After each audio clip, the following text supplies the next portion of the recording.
Do you think that's going to be impacting Wall Street when trade resumes? I think it might put a pause on the recent rally that we had, along with the pullback that we saw in the markets today. But I don't think it's going to create much of a headwind until we get some more clarity on the talks and whether these exercises that the U.S. is doing in South Korea will kind of put a headwind into the expected talk between Kim and Trump later on.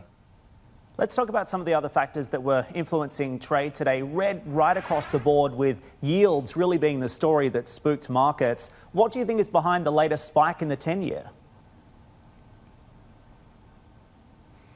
Well, I think there's a lot of factors that contributed to this, and retail sales, while only jumping 0.3%, a little bit lighter than expected. They did revise March and February both higher. And I think there was some seasonality over here in the U.S. due to weather-related issues. And if you looked at the results from Home Depot, that only clarified that theme that we saw.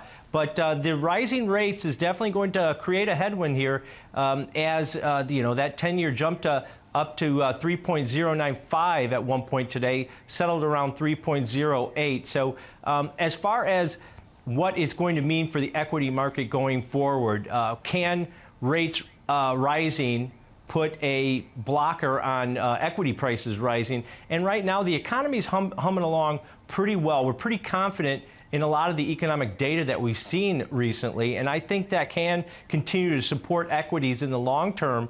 But I think there's going to be some more added volatility into the market, and we saw that play out today.